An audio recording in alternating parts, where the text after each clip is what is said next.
now some words of wisdom from our best man. Thank you very much. Good evening, everyone.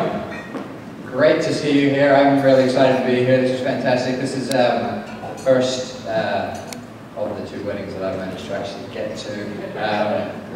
Are you guys having fun? Are you sure? Because this is the second leg. You guys are the home team now. Let's make sure you're having fun. Are you having fun? Yes. Okay, so my name's Glenn. I had the great honor of being asked to be Rob's best man. And I consider myself to be the second string quarterback. But, I didn't make it to the South African leg, but it's kind of like in Europe, the Champions League. You play a home and away leg, right? You got to have the benefit of the home crowd and the away crowd. For me, this is Jen's home crowd. For me, it's the away crowd. Definitely, we're in a minority. I'm not South African, but I'm married to one, and I'm Australian, so I consider myself surrogate South African for the time being. So I'm in your hand. So. I don't want to kind of go on too long, but I did want to share a few thoughts and potentially tell a few stories about Rob as well. When he asked me to be the best man, I gave some consideration to some of the more libelous stories that I could come up with, and I quickly realized that most of the good ones that I have about him, I'm also kind of a key protagonist. So I figure we'd probably leave most of those on the side. But what I would say is don't let the nice suit and the fancy job in New York and the posh accent fool you. We've been to bull riding. We've been to NASCAR. I've seen him dressed in jean shorts. I've seen him barely able to pronounce his name. So there's definitely a wilder side to what appears to be a very classy individual here in France. But as far as character defamation goes, I'm going to leave it at that. But on the topic of character, something that I feel like I should really share with you guys, because some of you obviously know Rob well, some of you not so well. I mean this from the bottom of my heart. Rob, you're a class act. I've known you for 7 years. We met in a very boring finance class, with the 2 guys sitting at the back going, well, this is really boring, this is going to be here. But that's kind of besides the point.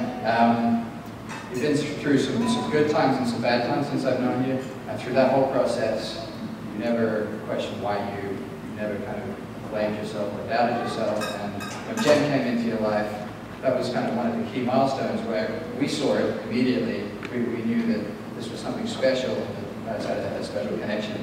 I mean, despite the fact that I think you first met at the Total Bay in New York, which is probably not one of the most classy establishments, not somewhere you go with your sofa for sure. But as soon as we saw you guys together, we knew that this had a lot of potential. So I can speak for both myself and Nicole when I said we're thrilled that this has come to the beautiful relationship that it is. And you totally understand why you want to marry her twice. Makes a lot of sense. So it's funny. Something that I would like to tell you about Rob is. We got married, myself and Nicole, last year in September, and when we were figuring out how we wanted to have our wedding, we were trying to decide whether we'd have a priest or somebody non-denominational or whatever, and we agreed that we wanted somebody who was important to us to be the officiant for the wedding.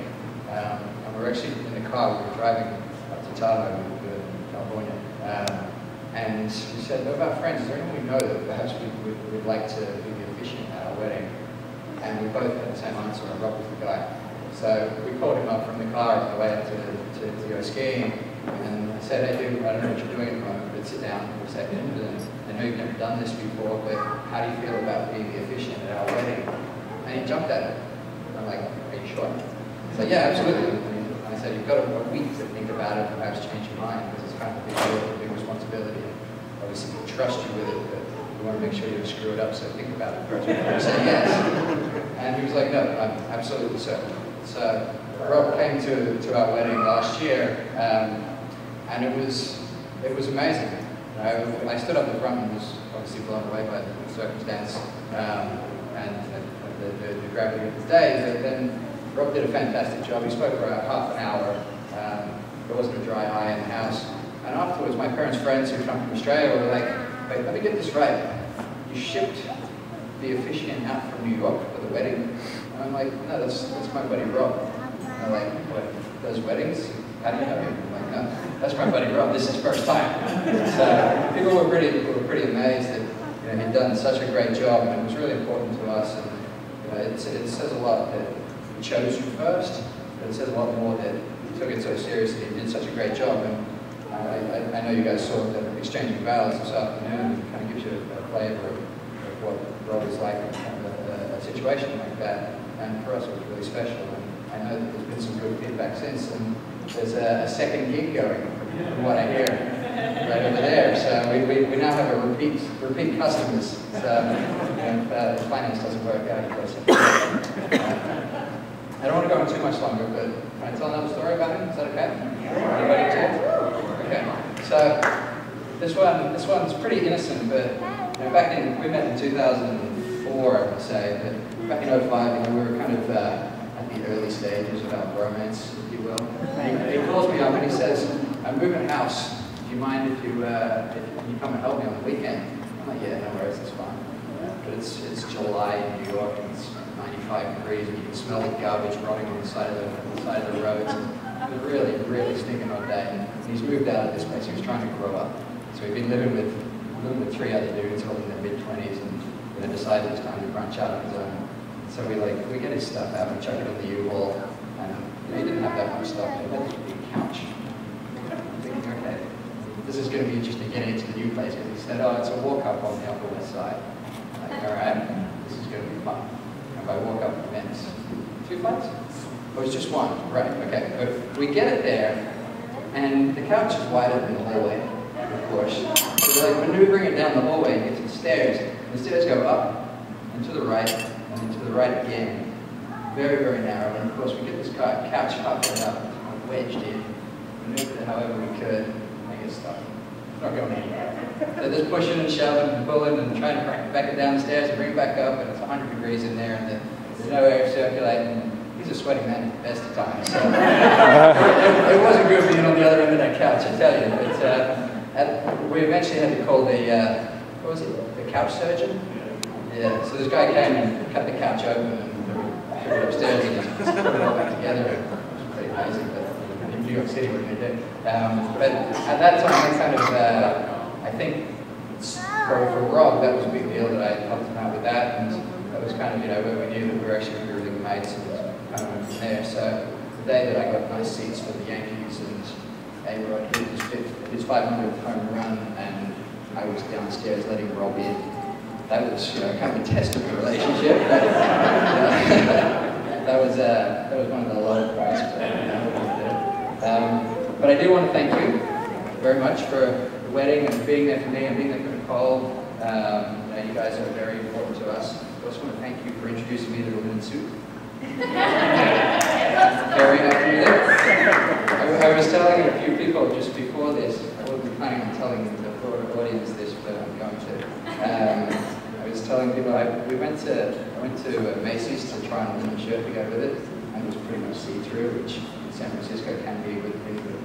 And so then I went and so I told Rob, like, dude, I don't think we'll want these shirts. And he says, "Oh, well, go to Brooks Brothers and see what they have there." So I walk in, and I said to the lady, I said, "I'm looking for white men's linen shirts." She says, "Excuse me?" I said, "White men's linen shirts." She's like, "I'm from the Midwest, I don't think you can say that." I was like, "Okay, I'm looking for men's white linen shirts." And then we were on the same page. I didn't have the sensitivity that goes with all that sort of thing. So, whatever, but now I'm into linen, thank you very much.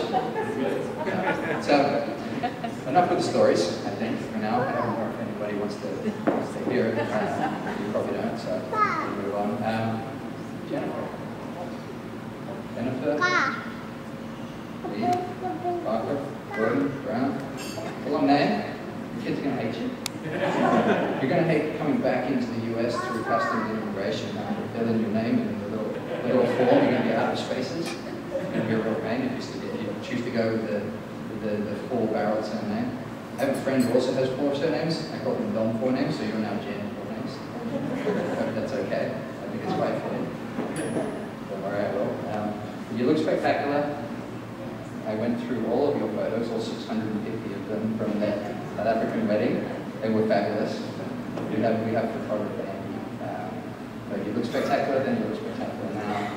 This is a beautiful occasion. It's great that you can actually share it with your family and friends and not feel like you're part of it. So I think it's fantastic that you guys are doing two legs to this, as much as I like to make fun of him for that. It's really great.